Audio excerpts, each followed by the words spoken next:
ನಮಸ್ಕಾರ, ಶುಭೋದಯ ಸಂಕಲ್ಪ ಸುದ್ದಿ ಕಾರ್ಯಕ್ರಮಕ್ಕೆ ತಮ್ಮೆಲ್ಲರಿಗೂ ಆತ್ಮೀಯ ಪ್ರೀತಿಯ ಸ್ವಾಗತ ಹೇಳ್ತಾ ಇರೋದು ನಾನು ಉಷಾ. ಮೊದಲನೇ ಬಾರಿ ನಮ್ಮ ಚಾನೆಲ್ ವೀಕ್ಷಿಸ್ತಿದ್ದೀರಾ ಅಂತಂದ್ರೆ ಈಗಲೇ ನಮ್ಮ ಚಾನೆಲ್ನ ಸಬ್ಸ್ಕ್ರೈಬ್ ಮಾಡಿ, ನಮ್ಮ ವಿಡಿಯೋಸ್ನ ಲೈಕ್ ಮಾಡಿ. ನಿಮ್ಮ ಜೀವನದಲ್ಲಿ ಬರ್ತಾ ಇರುವಂತಹ ಕಷ್ಟಗಳು, ಸಮಸ್ಯೆಗಳು, ತೊಂದರೆಗಳು ಒಂದಾದ್ಮೇಲೆ ಒಂದು ಬರ್ತಾನೆ ಇದೆ. ಎಲ್ಲ ರೀತಿ ಪರಿಹಾರ ಮಾಡ್ಕೊಂಡಿದೀವಿ, ಆದ್ರೂ ಕೂಡ ಇರುವಂತ ಸಮಸ್ಯೆಯಿಂದ ಹೊರಗಡೆ ಬರಕ್ಕಾಗ್ತಾ ಇಲ್ಲ ಅಂತಂದ್ರೆ ಖಂಡಿತ ಚಿಂತೆ ಮಾಡಬೇಡಿ, ಆತಂಕಕ್ಕೆ ಒಳಗಾಗಬೇಡಿ. ಈಗಲೇ ಇವತ್ತೇ ನೀವು ಅಕ್ಷಯ ವೃಕ್ಷವನ್ನ ಬರ್ಮಾಡ್ಕೊಳ್ಳೋದ್ರಿಂದ ನಿಮ್ಮ ಪ್ರತಿಯೊಂದು ಸಮಸ್ಯೆಯಿಂದ ಅತಿ ಶೀಘ್ರವಾಗಿ ಹೊರಗಡೆ ಬರೋದಕ್ಕೆ ತಮಗೆ ಸಹಾಯ ಆಗುತ್ತೆ.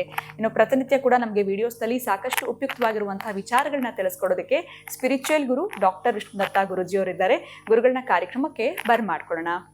ನಮಸ್ತೆ ಗುರುಗಳೇ, ಶುಭೋದಯ. ಕಾರ್ಯಕ್ರಮಕ್ಕೆ ಭಕ್ತಿಯ ಸ್ವಾಗತ. ಒಳ್ಳೆದಾಗ್ಲಿಮ್ಮ.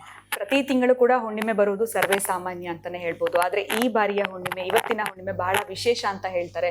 ಕೆಲವರು ಕಾರ್ತಿಕ ದೀಪೋತ್ಸವ ಅಂತ ಹೇಳ್ತಾರೆ, ಇನ್ನೊಬ್ರು ವಿಷ್ಣು ದೀಪೋತ್ಸವ ಅಂತ ಹೇಳ್ತಾರೆ. ಸೊ ಈ ಹುಣ್ಣಿಮೆನ ನಾವು ಯಾವ ರೀತಿ ಬಳಸ್ಕೊಳ್ಬೇಕಾಗತ್ತೆ, ಇದು ನಿಜವಾಗ್ಲೂ ವಿಶೇಷತೆ ಅನ್ನುವಂಥದ್ದು ಇದೆಯಾ? ಇದ್ರ ಬಗ್ಗೆ ಹೆಚ್ಚಿನ ಮಾಹಿತಿನ ವೀಕ್ಷಕರಿಗೆ ತಿಳಿಸ್ಕೊಡಿ ಗುರುಗಳೇ. ಓಂ ವಿಶ್ವಸ್ಮೈ ನಮಃ. ಪ್ರೀತಿಯ ಬಂಧುಗಳೇ, ಈ ಮಾಸವನ್ನ ನಮಗೆಲ್ಲ ಮಾರ್ಗಶಿರ ಮಾಸ, ಮಾಸಾನಾಂ ಮಾರ್ಗಶೀರ್ಷಾನಾಂ ಅಂದರೆ ಮಾಸಗಳಲ್ಲಿ ಅತ್ಯಂತ ಪವಿತ್ರವಾಗಿರತಕ್ಕಂತಹ ಮಾಸ ಮಾರ್ಗಶಿರ ಮಾಸ. ಇನ್ನು ಈ ತಮಿಳುನಾಡು ಇಂತಹ ಕಡೆಯೆಲ್ಲ ಕೂಡ ಕಾರ್ತಿಕ ಮಾಸದ ದೀಪೋತ್ಸವನ ಆಚರಣೆ ಮಾಡ್ತಕ್ಕಂಥದ್ದು ಕೂಡ ನಿನ್ನೆ ಎಲ್ಲ ಬಹುಶಃ ಈ ತಿರುವಣ್ಣಾಮಲೆಯಲ್ಲಿ ಈ ಕಾರ್ತಿಕ ದೀಪೋತ್ಸವನ್ನ ದೊಡ್ಡ ಮಟ್ಟದಲ್ಲಿ ಮಾಡ್ತಾರೆ. ಬಹುಶಃ ಅದೊಂದು 10 ಅಡಿಗೆ 10 ಅಡಿ ದೊಡ್ಡದಾಗಿರತಕ್ಕಂತಹ ತಾಮ್ರದ ದೊಡ್ಡ ಡ್ರಮ್ ಅದು. ಅದನ್ನು ಕೆಳಗಡೆ ತಗೊಂಡು ಹೋಗ್ಬೇಕಾದ್ರೆ ಹರಸಾಹಸ ಮಾಡಬೇಕು. ಆ ಒಂದು ದೀಪದಲ್ಲಿ ಬಹುಶಃ 3500 ಮೀಟರ್ ಇರತಕ್ಕಂತಹ ಬಟ್ಟೆಯೊಂದಿಗೆ 1000 kg ಹೆಚ್ಚು ಮೇಲ್ಪಟ್ಟು ತುಪ್ಪವನ್ನು ಹಾಕಿ ಅದರಲ್ಲಿ ಮಾಡಬೇಕಾದ್ರೆ ಬಹುಶಃ ನಿಮಗೆ ಒಂದು 50 ಕಿಲೋಮೀಟರ್ ತನಕ ಆ ದೀಪ ಕಾಣಿಸುತ್ತೆ.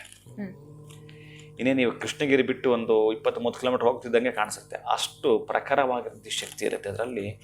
ಬಹುಶಃ ರಮಣ ಮಹರ್ಷಿಗಳು ಪ್ರದಕ್ಷಿಣೆ ಮಾಡ್ತಿರ್ತಾರೆ, ರಮಣ ಮಹರ್ಷಿಗಳು ದೀಪವನ್ನು ನೋಡ್ತಿರ್ತಾರೆ ಅಂತಕ್ಕಂತಹ ಪ್ರತೀತಿ. ಒಟ್ಟಾರೆ ಮಾನವ ಜನ್ಮ ಉದ್ಧಾರವಾಗಬೇಕಾದ್ರೆ ಮಾನವ ಜನ್ಮ ಪಡ್ಕೊಂಡು ಬಂದಿರತಕ್ಕಂತಹ ಈ ಪ್ರಾರಬ್ಧ ಕರ್ಮ, ಸಂಚಿತ ಕರ್ಮ, ಆಗಾಮಿ ಇವುಗಳೆಲ್ಲದನ್ನು ಕೂಡ ಹೊರಗೆ ಬರಬೇಕಾದ್ರೆ ಈ ತರಹದ್ದೇನಾದರೂ ಒಂದು ಪ್ರತಿ ತಿಂಗಳು ಬರತಕ್ಕಂತಹ ಪೌರ್ಣಮಿಯ ದೀಪೋತ್ಸವವನ್ನು ಮಾಡತಕ್ಕಂತಹದ್ದು ಕಾರ್ತಿಕ ದೀಪೋತ್ಸವ, ಹಾಗೆ ವಿಷ್ಣು ದೀಪೋತ್ಸವ ಕೂಡ ಮಾಡತಕ್ಕಂಥ ಈ ದಿನಗಳಲ್ಲಿ ಕೊನೇ ಪಕ್ಷ ಯಾವುದಾದ್ರೂ ದೇವಾಲಯಗಳಲ್ಲಿ ನೀವು ಏನಾದರೂ ಈ ಎಣ್ಣೆ, ಬತ್ತಿ, ತುಪ್ಪ, ಈ ಮಂಗಳ ದ್ರವ್ಯಗಳನ್ನು, ಪರಿಕರಗಳನ್ನು ಕೊಡತಕ್ಕಂತಹದ್ದು ನೀವೇ ಸ್ವಯಂಕೃತ ಅಪರಾಧಗಳನ್ನು ನಾವು ಮನ್ನಿಸುವಂಥ ಕೇಳಿಕೊಳ್ಳಲಿಕ್ಕೆ ದೀಪ ಬೆಳಗ್ತಕ್ಕಂಥದ್ದು ದೇವಸ್ಥಾನದಲ್ಲಿ ಬಹುಶಃ ಯಾವುದೂ ಆಗಲಿಲ್ಲ ಅಂತಂದರೆ ನಿಮಗೆ ದೂರದರ್ಶನದಲ್ಲಿ ತೋರಿಸ್ತಾ ಇರತಕ್ಕಂತಹ ಆ ದಿವ್ಯವಾಗಿರ್ತಕ್ಕಂಥ ತೇಜಪುಂಜದ ಜ್ಯೋತಿಯನ್ನು ನೀವು ಕಾಣಿಸ್ಕೊಂಡ್ರು ಕೂಡ, ನೋಡಿದ್ರು ಕೂಡ, ಕಂಡ್ರು ಕೂಡ ಅಂತಹ ಅತಿಶಕ್ತಿ. ಏನೆಲ್ಲ ಹೇಳ್ತಾನೆ ಗೊತ್ತಾ ಶಾಸ್ತ್ರದಲ್ಲಿ? 1000 ಅಶ್ವಮೇಧ ಯಾಗ ಮಾಡಿದ ಫಲವನ್ನು ನೀವು ಕಾಣ್ತೀರಂತೆ. ಎಷ್ಟು? 1000 ಅಶ್ವಮೇಧ ಯಾಗ ಮಾಡಲಿಕ್ಕೆ ಸಾಧ್ಯವೇ ಇಲ್ಲ, ಅಷ್ಟಿದೆ. ಆದರೆ ಅಂತಹ ಫಲವನ್ನು ಪಡ್ಕೊಳ್ತೀವಿ ಅಂತಂದರೆ ಈ ಒಂದು ದೀಪೋತ್ಸವ, ಈ ಪೌರ್ಣಮಿಯಿಂದ ಮಾಡ್ತಕ್ಕಂಥದ್ದನ್ನು. ಆಮೇಲೆ ನಿನ್ನೆ ಏನು ಬೆಳಗಿರ್ತಕ್ಕಂತಹದ್ದು ದೀಪ ಇದೆಯೋ, ಈ ವಿಶೇಷವಾಗಿರ್ತಕ್ಕಂಥ ತಿರುವಣ್ಣಾಮಲೆಯಲ್ಲಿ 11 ದಿನ ಪರ್ಯಟನೆ ಮಾಡ್ತಿರ್ತಾರಂತೆ ಪಾರ್ವತಿ ಪರಮೇಶ್ವರರಿಬ್ಬರು ಕೂಡ.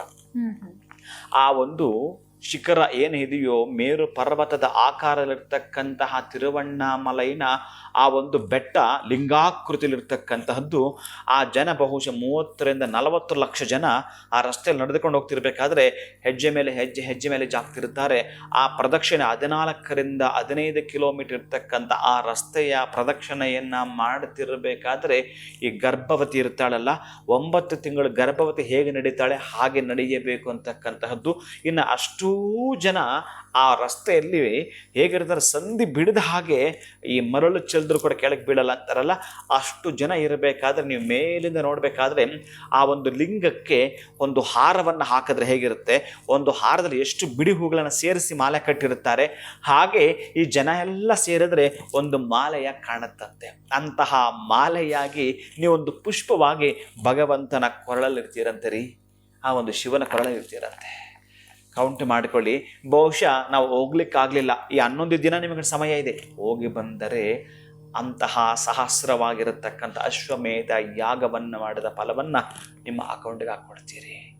ಗೊತ್ತಿಲ್ಲ ಯಾರ್ಯಾರು ಎಲ್ಲೆಲ್ಲಿ ಏನೇನು ಮಾಡಿರ್ತಕ್ಕಂತಹದ್ದು ಅಂತ ಎಲ್ಲವನ್ನು ಕೂಡ ತೊಲಗಿಸ್ಕೊಳ್ಬೇಕಾದ್ರೆ ಎತ್ತಣ ಕೋಗಿಲೆ ಎತ್ತಣ ಮಾಮರ, ಯಾರೋ ಎಲ್ಲೋ ಕೇಳಿಸ್ಕೊಳ್ತೀರಿ. ಈಗ ನಾನೇನೋ ಹೇಳ್ತೀನಿ, ನೀವೆಲ್ಲಿಗೋ ಹೋಗ್ತೀರಿ, ತಕ್ಷಣ ನೋಡಿಬಿಟ್ಟಿರ್ತೀರಿ ಇವತ್ತಿನ ಎಪಿಸೋಡನ್ನು. ಹೊಸಬರು ಅವ್ರು ನೋಡ್ತೀರಿ, ಬಹುಶಃ ಅವನ ಜನ್ಮದಾರಭ್ಯ ಇರತಕ್ಕಂತಹದ್ದು, ಪ್ರಾರಬ್ಧ ಕರ್ಮ ಇರತಕ್ಕಂಥದ್ದು, ಸಂಚಿತ ಕರ್ಮ ಇರತಕ್ಕಂಥದ್ದು, ಆಗಾಮಿಯ ಕರ್ಮ ಇರತಕ್ಕಂಥದ್ದು ಏನು ಇರುತ್ತೋ ಇವೆಲ್ಲವೂ ಕೂಡ ನಶಿಸಿ ಹೋಗಲಿಕ್ಕೆ ಬಹುಶಃ ಈ ಎಪಿಸೋಡ್ ಅವ ನೋಡಿದಾನೆ ಅಂತಂದರೆ ಪುನೀತ ಪುನೀತ ಪುನೀತ. ಈ ಇಹ ಜನ್ಮದಲ್ಲಿ ಅವನಿಗೇನು ಬೇಕೋ ಭೋಗ ಭಾಗಗಳು ಯಾವುದಕ್ಕಾಗಿ ಅವನು ಪ್ರತಿನಿತ್ಯ ಕೊರಗ್ತಾ ಇದ್ನೋ, ಯಾವುದಕ್ಕಾಗಿ ಪ್ರತಿನಿತ್ಯ ಅವನು ತುಂಬ ನೊಂದುಕೊಳ್ತಾ ಇದ್ದನೋ, ಯಾವುದಕ್ಕಾಗಿ ಪ್ರತಿನಿತ್ಯ ಅವನು ಕಷ್ಟಪಡ್ತಾ ಇದ್ದನೋ ಅಂಥ ಕಷ್ಟಗಳೆಲ್ಲ ನಿವಾರಣೆ ಆಗಲಿಕ್ಕೆ ಇದೊಂದು ದರ್ಶನ ಸಾಕಂತೆ, ಇದೊಂದೇ ಒಂದು ದರ್ಶನ ಸಾಕಂತೆ. ಮಾನವ ಜನ್ಮ ಎಷ್ಟು ಚೆನ್ನಾಗಿ ಹೇಳ್ತಾರೆ ಪುರಂದಾಸ್, ನಿಮ್ಗೆ ಗೊತ್ತಿರತಕ್ಕಂತಹದ್ದೇ ಇದು ಬಹಳ ಉನ್ನತವಾಗಿರತಕ್ಕಂಥ. ಹಾನಿ ಮಾಡಿಕೊಳ್ಬೇಡಿ ಅಂತಂದರೆ ಗೊತ್ತಿಲ್ಲ, ಮಾಡ್ಕೊಂಡ್ಬಿಟ್ಟಿದ್ದೀವಿ, ಹಾನಿ ಮಾಡ್ಕೊಂಡ್ಬಿಟ್ಟಿದ್ದೀವಿ. ಇಂತಹ ಒಂದು ದಿನ ಆದರೂ ದಿವ್ಯ ದರ್ಶನವನ್ನು ಮಾಡಿಕೊಂಡ್ರೆ ಪಾರ್ವತಿ ಪರಮೇಶ್ವರರು ಈ 11 ದಿನ ಪರ್ಯಟನೆ ಮಾಡ್ತಿರ್ತಾರಂತೆ ಆ ಜನಗಳ ಮಧ್ಯೆ ಜನಗಳ ಮಧ್ಯೆ ಅಂದರೆ ಜನಸೇವೆಯೇ ಜನಾರ್ದನ ಸೇವೆ. ಹಾಗೆ ಅವರಿಬ್ಬರು ಮಾಡ್ತಿರಬೇಕಾದ್ರೆ ನೀವು ಹೋಗಿ ಪ್ರದಕ್ಷಿಣೆ ಮಾಡಬೇಕಾದ್ರೆ ಅಷ್ಟಲಿಂಗಗಳಿದೆ. ಆ ಅಷ್ಟಲಿಂಗಗಳು ಕೂಡ ಏನು ಅದ್ಭುತವಾಗಿರತಕ್ಕಂತಹದ್ದು, ಇಂದ್ರ, ಅಗ್ನಿ, ಯಮ, ನಿರುತಿ, ವರುಣ, ವಾಯು, ಕುಬೇರ, ಈಶಾನ, ಇಂತಹ ಕಡೆ ಎಲ್ಲ ಕೂಡ ಕೆಲವು ಚಕ್ರಗಳು ಹಾಕಿದ್ದಾರೆ ಸಿದ್ಧಿಪುರುಷರು. ಅಥರ್ವ ಸಿದ್ಧ ಪುರುಷರು ಅಲ್ಲಿ ಚಕ್ರಾಬ್ಜ ಮಂಡಲವನ್ನು ಹಾಕಿ ಚಕ್ರ ಬರೆದು ಹಾಕಿದ್ದಾರೆ. ನೀವು ಅಲ್ಲಿ ಉರುಳಿಕೊಂಡು ಹೋಗ್ತಕ್ಕಂತಹದ್ದು, ಬಹುಶಃ ನಿಮ್ಮ ಬಾಡಿಗೆ ಹಿಂದೆ ಮುಂದೆ ಆ ಚಕ್ರ ಟಚ್ ಆಯಿತು, ಮುಗಿತು. ಏನು ನಿಮಗಿರ್ತಕ್ಕಂಥ ಅಷ್ಟು ಕೂಡ ದಾರಿದ್ರ್ಯಗಳು ತೊಲಗದ ಹಾಗೇನೆ, ಸಂಪೂರ್ಣ ತೊಲಗಿದ ಹಾಗೇನೆ ಅಂತಹ ಅಶ್ವಮೇಧ ಯಾಗದ ಫಲವನ್ನು ಕಾಣ್ತಿದೆ. ಕೊನೆಯ ಪಕ್ಷ ಹೋಗೋಕ್ಕಾಗಲಿಲ್ಲ, ನಾನು ಹೇಳ್ತಾ ಇರ್ತಕ್ಕಂಥ ಟಿ ವಿ ಮಾಧ್ಯಮದಲ್ಲಿ ನೋಡಿದ್ರು ಕೂಡ ಅಷ್ಟೇ ಭಾಗ್ಯವನ್ನು ಪಡೆದುಕೊಳ್ತೀವಿ. ಇನ್ನು ಅದೂ ಆಗಲಿಲ್ಲ, ಕೊನೆಯ ಪಕ್ಷ ಮನೆಯಲ್ಲಿ ಇವತ್ತು ನೀವು ದೀಪ ಹಚ್ಚತಕ್ಕಂತಹದ್ದು, ನೀವೇ ಶ್ರದ್ಧೆ ಭಕ್ತಿಯಿಂದ ಆ ದೀಪಗಳೆಲ್ಲ ಏನೇನು ಎಷ್ಟು ದಿನ ಆಯಿತೋ ತೊಳೆದು ಅದನ್ನು ನಾವು ಸಂಪೂರ್ಣವಾಗಿ ಶುದ್ಧಿ ಮಾಡುತ್ತಾ ಇವತ್ತು ತುಪ್ಪವನ್ನು ಹಾಕಿ ಆ 3 ಬತ್ತಿಗಳನ್ನು ಹಾಕಿ, ಪಾಪ ನನ್ನ ಯಾರೋ ಮೆಸೇಜ್ ಹಾಕಿದ್ರು 3 ಬತ್ತಿಗಳು ಹಾಕಿದ್ರೆ ಏನೋ ಕೆಟ್ಟದ್ದಾಗೆ ಅಂತ ಹೇಳ್ತಾರಂತ. ಖಂಡಿತವಾಗಲೂ ಇಲ್ಲ. ಯಾರು ಹೇಳ್ತಾರೋ ನನಗೆ ಕೇಳಿಸಿ, ಯಾರು ಹೇಳಿದ್ರೆ ನಿಮಗೆ ಅದು ಸಾಧ್ಯವಿಲ್ಲ. ಶಾಸ್ತ್ರ ಪ್ರಮಾಣ ಇಡಾ ಪಿಂಗಳ ಸುಷುಮ್ನ ನಮಗೆ ಇರ್ತಕ್ಕಂಥ 72,000 ನಾಡಿಗಳಿದೆಯಲ್ಲ, ಅದರಲ್ಲಿ ಪ್ರಧಾನವಾಗಿ ನಮಗೆ ಶ್ವಾಸ ನಿಶ್ವಾಸ ಇರ್ತಕ್ಕಂಥ ಏನಿದೆಯೋ ಎಳ್ಕೊಳ್ತಕ್ಕಂಥದ್ದು ಬಿಡ್ತಕ್ಕಂಥದ್ದು ಇವು ಆ ಬತ್ತಿಗಳು ರೀ. ಇಡಾ ಮತ್ತು ಪಿಂಗಳ ಸುಷುಮ್ನ ನಾಡಿಗಳು. ಈ ತ್ರಿಕರಣ ಶುದ್ಧಿ ನೀವು ನೆನಪು ಮಾಡಿಕೊಳ್ಳಿ. ಆಮೇಲೆ ಸ್ವಲ್ಪ ಅದರ ಬಗ್ಗೆ ನೀವು ತೆಗೆದು ನೋಡಿ, ಗೂಗಲ್ಗೆ ಹೋಗಿ ತ್ರಿವರ್ತ್ಯ ಸಾಧ್ಯ ಸಂಯುಕ್ತಂ ಅಂತಕ್ಕಂಥ ಹೊಡೆದ್ರೆ ಇನ್ನು ಮುಂದೆ ಶ್ಲೋಕ ಬಂದ್ಬಿಡುತ್ತೆ. ಅದು ಅಂತಹ ಶ್ಲೋಕವೇ ಹೇಳಿರೋದು ನಮಗೆ ಆಧಾರ ಇದೆ. ಅದಕ್ಕೆ ದಯವಿಟ್ಟು 3 ಬತ್ತಿನೇ ಹಾಕಬೇಕು, ನೆನಪಿಟ್ಕೊಳ್ಳಿ. 1 ಕೂಡದು, 2 ಕೂಡದು, 4 ಕೂಡದು, 3 ಬೇಕಾಗಿರುತ್ತೆ. ಇನ್ನು ಕೆಲವು ಋತುಗಳಿದ್ದಾವೆ, ಅಂತಹದ ಕಡೆ 9, 11, 25 ಇವೆಲ್ಲ ಬಳಸಲಿಕ್ಕೆ 365 ಬತ್ತುಗಳನ್ನು ಕೂಡ ಬಳಸಿ ದೀಪ ಇಡ್ಲಿಕ್ಕೆ ಕೂಡ ಶಾಸ್ತ್ರ ಹೇಳುತ್ತೆ. ಆದರೆ ಮನೆಯಲ್ಲಿ ಮಾತ್ರ 3 ಬತ್ತಿನೇ ಹಾಕಿ ಮಾಡ್ತಕ್ಕಂಥದ್ದು. ಇನ್ನು ವಿಷ್ಣು ದೀಪೋತ್ಸವ ಇದು ಇರತಕ್ಕಂತಹದ್ರಿಂದ ನೀವು ವಿಷ್ಣುವಿನ ದೇವಸ್ಥಾನಕ್ಕೆ ಹೋಗಿ ಒಂದಷ್ಟು ಮಣ್ಣಿನ ಹಣ್ಣುಗಳನ್ನು ಬಾಗಿಲಲ್ಲಿ ಹಚ್ಚಿ ಬರ್ತಿರೋ, ನಿಮ್ಮ ಜನ್ಮದಾರಭ್ಯ ಇರತಕ್ಕಂತಹ ಪಾಪ ಕರ್ಮಗಳು ನೈಸ ಸುಟ್ಟು ಹೋಗ್ತಕ್ಕಂತಹದರ ಸಂಪೂರ್ಣ ಸುಟ್ಟು ಹೋಗ್ತಕ್ಕಂಥದ್ದು, ನಿಮ್ಮ ಇಂದಿನಿಂದ ಮುಂದಕ್ಕಿರ್ತಕ್ಕಂಥ ಬದುಕಿಗೆ ಭವ್ಯ ಬೆಳಕನ್ನು ಕೊಡತಕ್ಕಂಥ ಈ ಪೌರ್ಣಮಿ ನಿಮ್ಮದನ್ನಾಗಿ ಮಾಡಿಕೊಳ್ತೀರಿ ನನ್ನ ಪ್ರೀತಿಯ ಬಂಧುಗಳೇ. ಖಂಡಿತವಾಗ್ಲೂ ಗುರುಗಳೇ, ಈ ಪೌರ್ಣಮಿಯ ವಿಶೇಷ ಏನು, ಇನ್ನು ತುಪ್ಪದ ದೀಪವನ್ನು ನಾವು ಯಾವ ರೀತಿ ಹಚ್ಚಬೇಕಾಗತ್ತೆ ಇವತ್ತು ಅನ್ನೋದ್ರ ಬಗ್ಗೆ ತಿಳಿಸ್ಕೊಟ್ರಿ. ಅದ್ಭುತವಾಗಿರುವಂತಹ ಮಾಹಿತಿ. ಪ್ರತಿ ತಿಂಗಳು ಕೂಡ ಪೌರ್ಣಮಿ ಬರುತ್ತೆ, ಆದರೆ ಈ ಒಂದು ಪೌರ್ಣಮಿಯ ವಿಶೇಷವನ್ನ ನಮ್ಮ ವೀಕ್ಷಕರಿಗೆ ತಿಳಿಸ್ಕೊಟ್ಟಿದ್ದೀರಾ. ಬಹಳ ಧನ್ಯವಾದಗಳು ಗುರುಗಳೇ, ತಮಗೆ ನಮಸ್ಕಾರ. ಹರೇ ಶ್ರೀನಿವಾಸ.